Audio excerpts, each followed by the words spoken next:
Halo semuanya, selamat datang di saluran YouTube saya. Nama saya Vikas Nara. Dalam video ini, saya akan menunjukkan kepada Anda pengaturan lengkap. Kita akan menginstal server email Power MTA dan email pada server yang sama pada droplet yang sama. Server VPS akan menjalankan CentOS. Sebelumnya, saya telah menunjukkan cara menginstalnya pada server VPS yang terpisah. Ada dua video tentang menginstal Mailwiz yang tersedia. Satu adalah video panduan dan yang lainnya menunjukkan instalasi Mailwiz yang saya lakukan pada Weapons. Ada juga satu video instalasi PowerTie yang saya lakukan pada mesin CentOS. Namun dalam video ini saya akan menjelaskan cara menginstal keduanya pada droplet yang sama. Pertama, Anda perlu membuat droplet. Jika Anda tidak memiliki akun DigitalOcean, Anda dapat menggunakan Hostinger sebagai gantinya. Anda juga dapat menggunakan Kanabo. Anda bisa mendapatkan paket combo seharga 3 atau 4 dolar dari sini. Pilihan lainnya adalah OVH. OVH juga menawarkan server yang sangat bagus. IP mereka berkualitas tinggi. Jadi Anda juga dapat membelinya. Jadi, apa yang harus Anda lakukan pertama kali? Anda perlu membuat droplet di sini. Dalam video ini, saya akan menggunakan mesin CentOS 6. Saya akan menggunakan versi 6.9.1 karena saat ini saya mengalami kesalahan dengannya. Ada mesin versi 7 yang tersedia tetapi Anda mungkin menghadapi kesalahan saat memilih versi itu dan menginstal CP terbaik. Saya sendiri mengalami kesalahan ini. Jadi saat ini saya menggunakan CentOS versi yang lebih rendah. Jika Anda juga mengalami kesalahan versi ini, Anda dapat menggunakan versi ini sebagai gantinya. Oke, di sini saya memilih mesin 10 dolar. Lalu saya memilih pusat data Singapura. Saya telah memilih pusat data London berkali-kali sebelumnya, tetapi IP yang diberikannya sudah masuk daftar hitam. Jadi saya memilih Singapura kali ini. Saya telah mengatur kata sandi di sini. Saya menyalinnya, menempelkannya di sini, dan domain yang akan saya gunakan adalah yang ini. Jadi saya memasukkan domain secara langsung. Anda dapat menggunakan subdomain di sini seperti beberapa orang menggunakan server.com atau Anda dapat menggunakan metode ini juga, tetapi saya akan melakukan semua pekerjaan pada domain utama saja. Jadi saya memasukkan domain utama di sini dan membuat droplet. Setelah itu, kita masuk ke MX Toolbox untuk memeriksa apakah IP yang diberikan masuk daftar hitam atau tidak. Terkadang IP yang diberikan sudah terdaftar sebagai daftar hitam di MX Toolbox. Oke, jika muncul sebagai daftar hitam, hapus droplet dari sini dan buat lagi. Dengan cara ini Anda mungkin mendapatkan IP yang bagus. Oke. Segera setelah dibuat, kita akan memeriksa IP-nya untuk melihat apakah masuk daftar hitam atau tidak. Oke. Setelah itu, kita akan mengonfigurasinya dengan domain. Jadi, saya salin IP ini.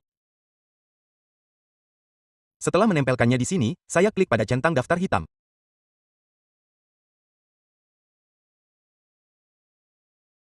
Lihat, IP ini sudah masuk daftar hitam di sini. Oke, itu muncul di sini. Oke. Jadi saya hapus droplet ini. Kemudian saya buat droplet baru yang akan memberi saya IP baru. Setelah membuat droplet baru, saya kembali lagi. Sampai saat itu saya jeda video. Jadi saya telah membuat droplet baru di sini dan IP-nya tidak masuk daftar hitam. Itu muncul di sini. Semua adalah tanda centang hijau. Oke. Yang sebelumnya muncul sebagai daftar hitam di sini. Oke. Jadi setelah ini, hal pertama yang perlu saya lakukan adalah mengarahkan IP ini ke domain. Jadi saya masuk ke pengaturan dance-nya di sini. Dan saya perlu menambahkan rekaman ini. Jadi saya menambahkan 3 rekaman dari sini. Saya masukkan IP ini dan ketiga rekaman tersebut. Yang pertama adalah domain default saya dan yang kedua adalah subdomain yang saya buat dengan nama mailer. Saya akan membuat subdomain mailer dan server. Jadi saya telah membuat 2 subdomain bernama mailer dan server. Saya akan menggunakan yang ini untuk menginstal Mailwiz juga. Saya membuat subdomain server hanya untuk demonstrasi. Setelah itu saya klik simpan perubahan karena pada saat Vesta CP diinstal, rekaman DNS ini akan aktif. Oke. Pertama saya salin IP ini. Kemudian saya masukkan ke perangkat lunak putih saya dan klik buka. Anda perlu menekan ya, dan ini adalah kata sandi root saya salin. Jika saya ingin masuk sebagai root, saya masukkan root di sini. Ketika diminta kata sandi, saya klik kanan mouse dan itu akan ditempel secara otomatis. Tunggu sebentar, setelah jeda sebentar, saya telah masuk sebagai root di sini. Setelah ini Anda perlu menginstal FastTP. Anda dapat langsung menjalankan perintah ini cepat. Atau ketika saya menginstal PowerMTA semua perintah disediakan di sini. Anda akan menemukan perintah tambahan dalam deskripsi. Jadi Anda dapat merujuknya di sana. Setelah ini Anda perlu menyalin perintah ini dan menjalankannya. Di sini ditanyakan apakah Anda ingin melanjutkan? Anda perlu mengetik Y dan tekan Enter. Untuk entry alamat ID email, saya menyalin domain ini. Kemudian saya memasukkan ID email di sini. Saya menggunakan mail it diikuti dengan nama domain saya yang merupakan domain nama host saya. Diperlukan waktu 10 hingga 15 menit untuk menginstal. Jadi saya membiarkannya menginstal. Oke. Jika Anda mengalami kesalahan selama instalasi, Anda dapat beralih ke versi CentOS yang berbeda. Oke, segera setelah diinstal, saya akan melanjutkan. Saya menjeda video untuk durasi ini. Jadi, BSTP telah diinstal di sini. Setelah instalasi, Anda akan menemukan ide pengguna dan kata sandi di sini. Saya akan menyalinnya karena akan berguna nanti. Dan saya menempelkannya di sini. Oke. Setelah ini, saya menjalankannya di sini karena diindeks, itulah sebabnya muncul di sini. Bahasa Indonesia, jika tidak terindeks, Anda dapat masuk dengan memasukkan IP Anda di sini.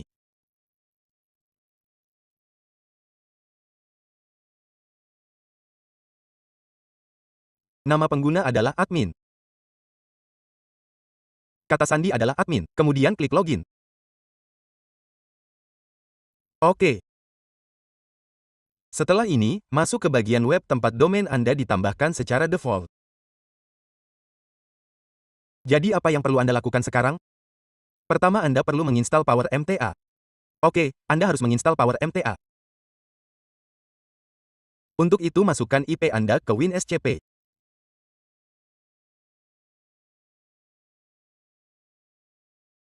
Nama pengguna adalah root. Kata sandinya adalah ini karena kita akan menyelesaikan pengaturan PowerMTA terlebih dahulu. Setelah itu, kita akan beralih ke MyList. Anda perlu mengonfirmasi ini dengan mengklik ya.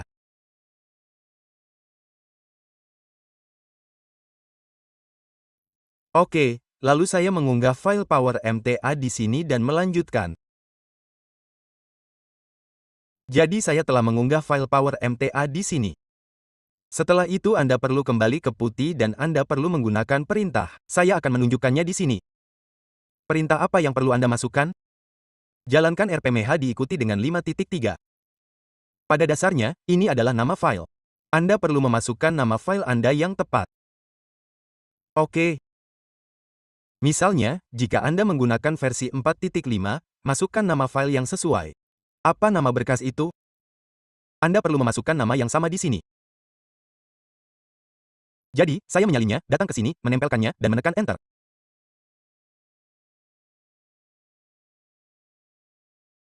Setelah menjalankannya, akan muncul tampilan PowerMTA Web Monitor. Saya akan memperbesarnya sebentar untuk menunjukkan bahwa PowerMTA telah diinstal. Oke, sekarang kita perlu melakukan beberapa hal di sini. Buka folder, etc. Lalu navigasikan ke berkas PowerMTA. Anda akan menemukan folder PowerMTA di bawah. Anda perlu masuk ke dalamnya. Di sini Anda perlu mengunggah berkas lisensi Anda.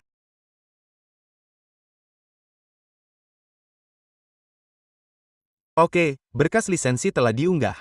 Sekarang ada berkas konfigurasi. Anda dapat menemukannya di situs web saya. Anda perlu mengeditnya. Saya akan memberitahu Anda cara mengeditnya. Pertama, ganti domain di sini dengan milik Anda. Ini domain saya. Jadi saya menggantinya di berkas konfigurasi.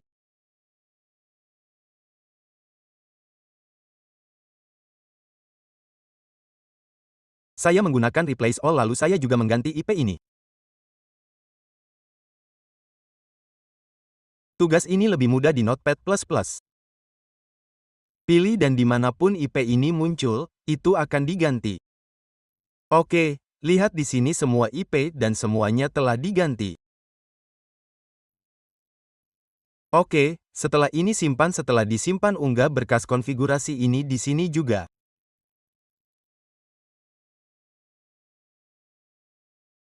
Ya, Anda perlu menimpanya karena sudah ada di sana. Apa yang Anda lakukan selanjutnya? Kembali ke putih dan jalankan perintah untuk DKIM karena instalasi Power MTA telah selesai.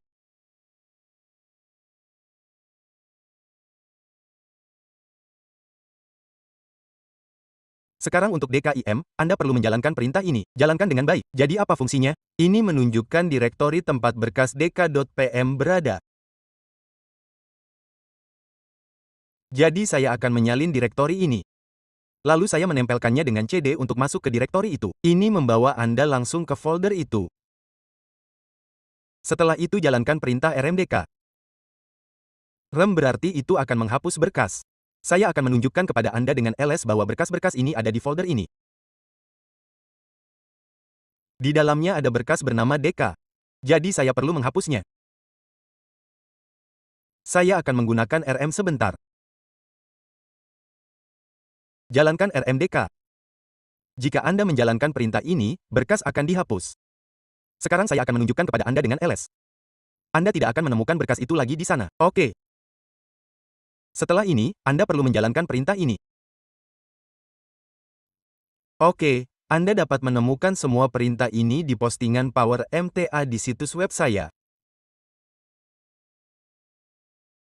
Oke. Selanjutnya, salin dan jalankan perintah ini. Oke, kunci DKIM telah dibuat di sini. Saya akan masuk ke folder itu dan menunjukkannya di sini. Kunci tersebut ada di Home, Admin karena itu direktorinya. Arahkan ke Home, Admin, Config, Mail. Jadi, Anda perlu masuk ke Config sekarang. Lalu, masuk ke folder Mail. Ini adalah folder situs web kita. Baik itu server atau situs web, file kunci DKIM perlu dibuka di sini. Saya menjelaskan semua ini di video sebelumnya. Saya telah membuat video tersendiri untuk masing-masing, tetapi video ini menunjukkan rangkaian lengkap sekaligus. Jadi, saya menunjukkan semuanya kepada Anda. Salin kode ini. Lalu, buka di sini dan tempel. Oke. Lalu, saya tempatkan struktur DKIM di sini sebelum ini. Oke. Setelah itu, saya hapus spasi tambahan di sini. Selesai. Oke. Lalu, saya salin. Saya salin dan muat ulang di sini terlebih dahulu karena terkadang ia masuk secara otomatis. Oke, jadi, saya perlu menambahkan rekaman teks di sini. Bahasa Indonesia, saya telah menambahkan catatan teks dan memasukkan nilai DKIM di sini.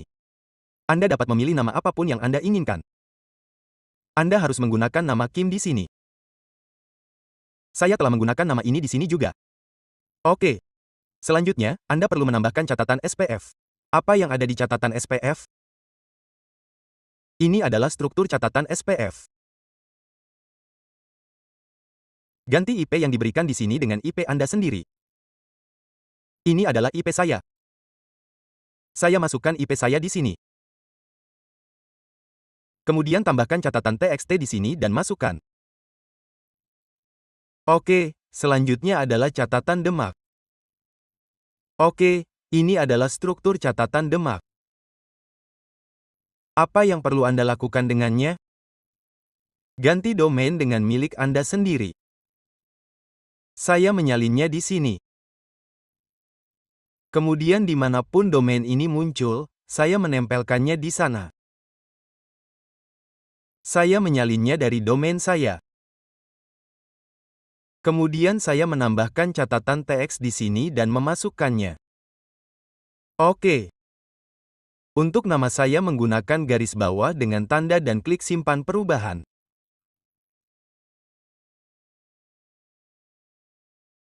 Oke. Setelah ini saya ingin menambahkan catatan MX. Jadi saya akan menambahkan catatan MX di sini. Saya akan menggunakan catatan MX Google, khususnya catatan MX Gmail. Jadi, saya membukanya di sini. Saya pilih rekaman MX di sini. Saya akan menunjukkan rekaman MX Gmail. Saya masuk ke kelola jaringan, lalu ke bagian domain. Saat menggunakan DigitalOcean, jika Anda memilih rekaman MX di sini, opsi untuk menambahkan rekaman MX Gmail akan muncul.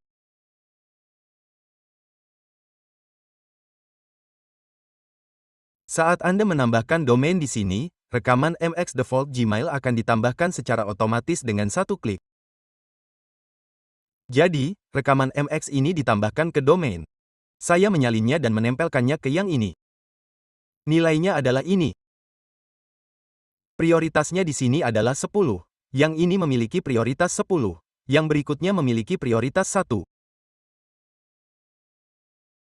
Lalu saya tambahkan yang ini.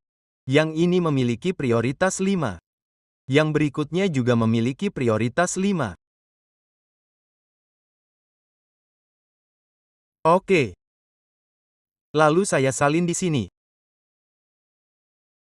Prioritasnya adalah 10, dan saya klik simpan perubahan. Jadi sekarang semua pekerjaan yang terkait dengan DKIM, Mark, dan rekaman MX selesai di sini. Semua pekerjaan itu selesai dari sini. Oke. Apa yang perlu Anda lakukan selanjutnya? Di sini Anda perlu memulai ulang Power MTA. Oke. Jadi Anda perlu menjalankan perintah di sini. Bahasa Indonesia, jalankan layanan Puna Restart. Namun, jika Anda menjalankan ini setelah melakukan semua ini, mungkin akan ditampilkan gagal di sini. Jadi, Anda perlu menjalankan perintah debug terlebih dahulu. Oke. Setelah menjalankan perintah ini, jalankan layanan XM Stop. Kemudian jalankan perintah layanan Restart lagi.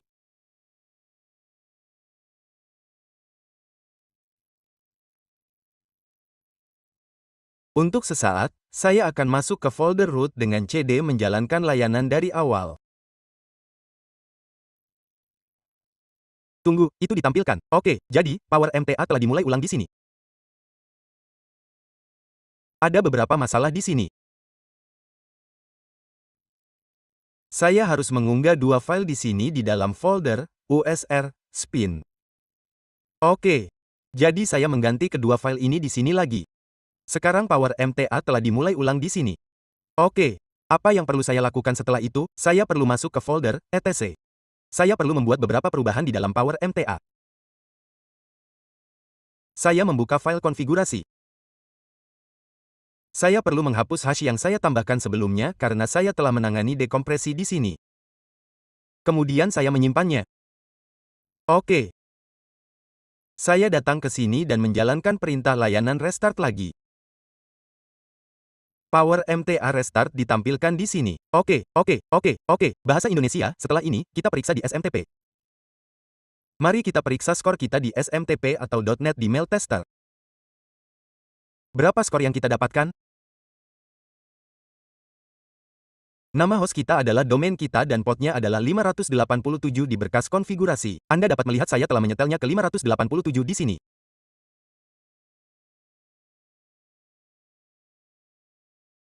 Oke, dan saya menggunakan ID dan kata sandi autentikasi saya. Ini adalah berkas yang sama yang saya unggah ke server di sini. ID dan kata sandi di dalamnya adalah ini. Oke. Dan email dari disetel untuk pengujian. Kita kirim dari sini. Saya klik kirim. Email telah dikirim dari sini. Lalu saya klik periksa skor Anda. Mari kita lihat berapa skor kita, karena kita telah menyiapkan semuanya seperti DKIM, SPF, dan MAR.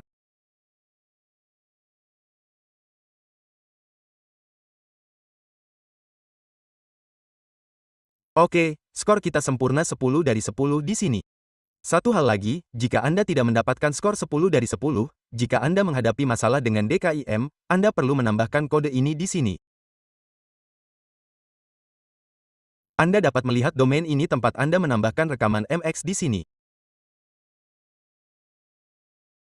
Tempatkan kode ini di atasnya, tanda Kim. Ya. Ini akan memastikan DKIM Anda mendapat skor 10 dari 10. Sekarang tugas saya berikutnya adalah menginstal MyLuis. Penyiapan Power MTA telah selesai. Jadi, apa yang perlu Anda lakukan? Saya akan memuatnya ulang sedikit. Oke. Di sini Anda perlu mengeklik tambahkan domain. Dan di sini Anda perlu membuat subdomain. Saya akan membuat subdomain di sini. Saya menggunakan mailer, Mimail diikuti oleh domain utama saya dan mengeklik untuk menambahkannya. Oke. Karena saya telah mengindeks mailer saya di sini, seharusnya sudah terindeks sekarang. Oke. Apa yang perlu Anda lakukan selanjutnya? Saya datang ke sini, masuk ke folder root dan menavigasi ke root.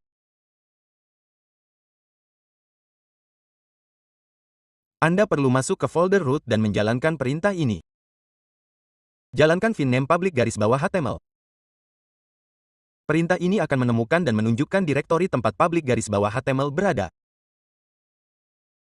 Ada dua direktori di sini.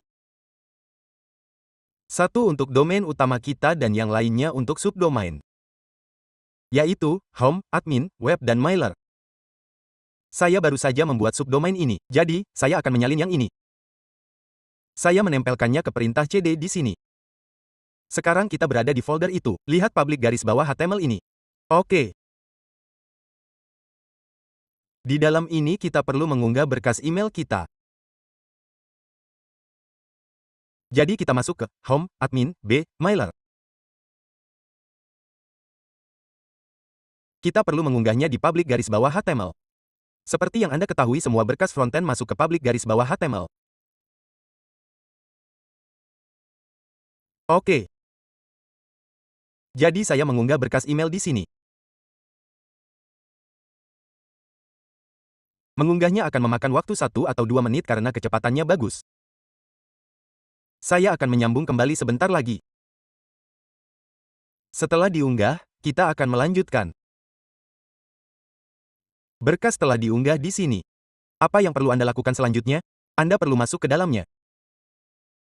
Saya mengetik ls. Tunggu sebentar, sambungan terputus lagi.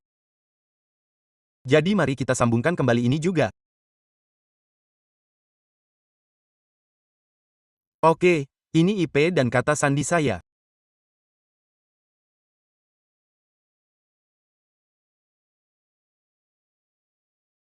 Login adalah root dengan kata sandi.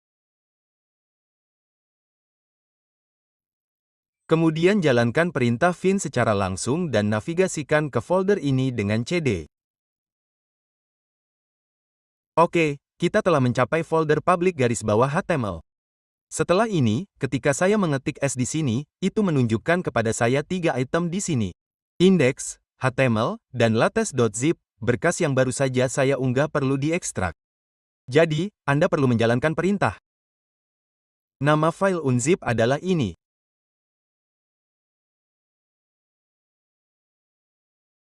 Tunggu sebentar, saya tempel nama file unzip. Tekan Enter. File zip ini sedang diunzip. Oke. Oke, file Anda telah diunzip. Saya datang ke sini dan menyegarkannya. Dan saya mengganti nama folder menjadi mail. Oke. Setelah ini, saya perlu menginstalnya di sini. Sebenarnya, maksud saya menginstalnya di semua domain ini. Jadi, saya menjalankannya di browser.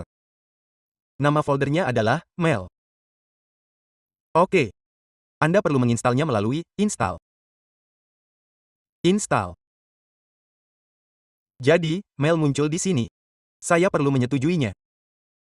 Masukkan kode yang Anda miliki di sini dan klik berikutnya. Oke, semua pemeriksaan ini telah lolos di sini. Jadi, klik berikutnya lagi di sini. Setelah ini, izin folder tidak ditetapkan di sini. Jadi, Anda perlu menjalankan perintah. Sekarang, saya akan memberikan perintah ini dalam deskripsi. Mail ini adalah nama folder Anda. Oke, jadi saya salin. Saya datang ke sini dan menjalankannya. Setelah ini saya klik periksa lagi di sini. Lihat izin folder sekarang telah ditetapkan. Kemudian saya klik berikutnya dari sini. Berikutnya saya butuh basis data. Jadi masuk ke bagian DB untuk basis data. Ini sudah dilakukan sekarang juga. Mari kita lakukan ini lagi. Karena videonya agak panjang, sesi terus kehabisan waktu. Jadi keluar berulang kali. Oke. Setelah masuk ke DB di sini, klik tambahkan basis data. Nama basis datanya adalah Mail, dan kita buat kata sandinya. Kita perlu memasukkan kata sandi yang sama di sini. Klik OK dan tambahkan. Nama basis datanya adalah admin_mail dan nama penggunanya sama. Nama basis datanya juga sama. Oke, mari kita hapus ini. Klik mulai mengimpor. Jadi sudah diinstal di sini.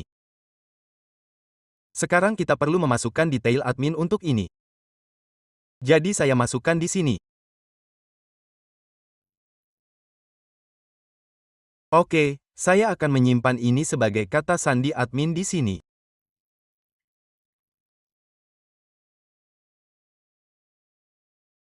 Dari sini, saya atur zona waktu saya. Asia, Kolkata. Kemudian saya klik buat akun di sini. Berikutnya muncul Cron Job. Bagaimana Anda menginstal Cron Job? Ada dua metode untuk ini. Saya akan menunjukkan metode pertama di sini. Apa yang perlu Anda lakukan pada metode pertama? Anda perlu menjalankan perintah ini. Pertama masuk ke folder yang ada CD-nya, yaitu folder Anda. Lalu jalankan perintah ini.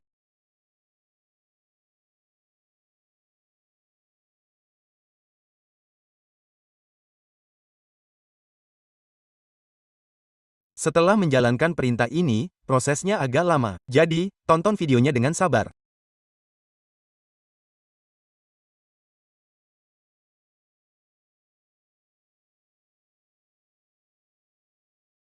Oke. Jadi, saya akan menjalankan perintah ini setelah ini. Tekan Enter. Oke.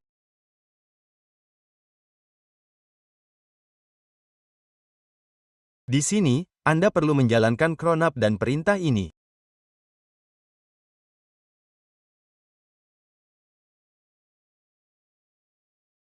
Lalu, ketik A di sini.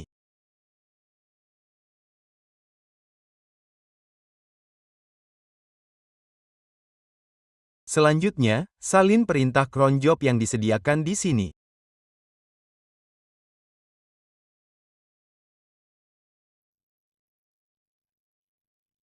Buka di sini dan tempel.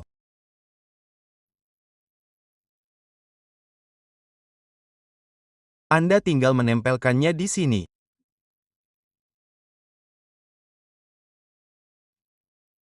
Salin yang ini juga. Tempel. Tekan Enter. Lalu, salin yang ini juga. Tempel.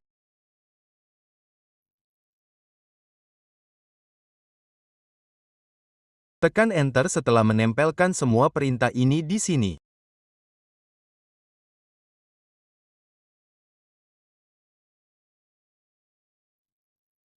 Lalu, tekan tombol Escape pada keyboard Anda.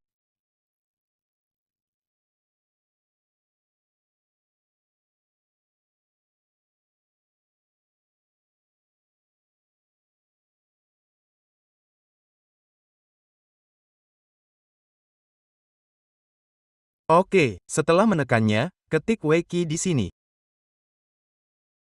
Setelah mengetik ini, tekan Enter. Oke, setelah menekan Enter, jalankan perintah lain. Jalankan service restart.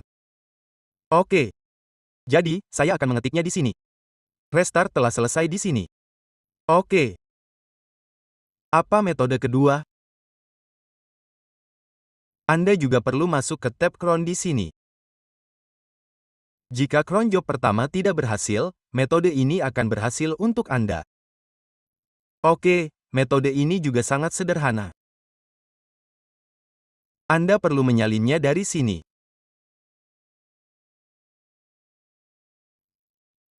Lalu klik Add Here di Add Cron Job. Masukkan perintah Anda di kolom perintah. Ini berjalan setiap menit, jadi, pilih setiap menit di sini. Generate dan tambahkan. Berikutnya, salin yang di bawah ini. Masukkan perintah di sini, yang ini untuk setiap 2 menit. Jadi, pilih setiap 2 menit di sini. Klik Generate dan Add. Metode ini juga sangat mudah. Anda juga dapat menggunakan metode ini. Oke. Perintah ketiga adalah untuk setiap 10 menit. Yang ini agak lambat. Internet berjalan lambat, jadi butuh sedikit lebih banyak waktu. Oke. Anda dapat mengatur yang 10 menit dari sini juga. Oke, setelah mengaturnya selama 10 menit, klik Generate di sini lalu Add. Sekarang Anda telah memahami cara melakukannya. Anda dapat melakukannya sendiri. Saya telah menjelaskan kedua metode kepada Anda. Lalu saya klik Cron Jobs are installed. Lanjutkan di sini. Oke, lalu saya pergi ke backend di sini. Setelah mencapai backend, saya login. Ini adalah ID login saya dan kata sandinya adalah yang ini.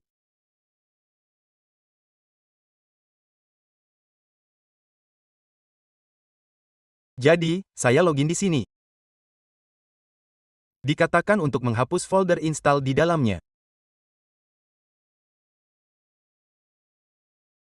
Hapus yang ini dari sini.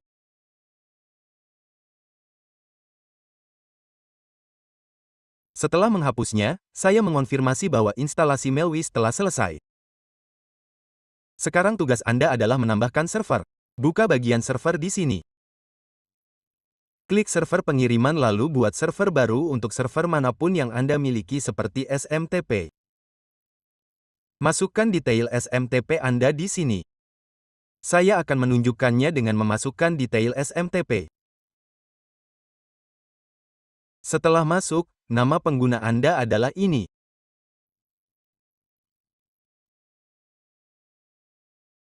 Kata sandinya adalah ini. Oke.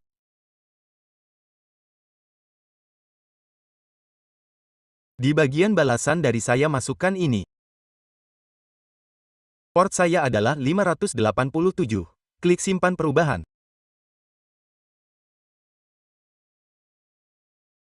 Saya membuka tab browser baru untuk melakukan ini karena saat Anda memasukkan detail SMTP di sini, ia mengirimkan tautan aktivasi ke ID Gmail Anda.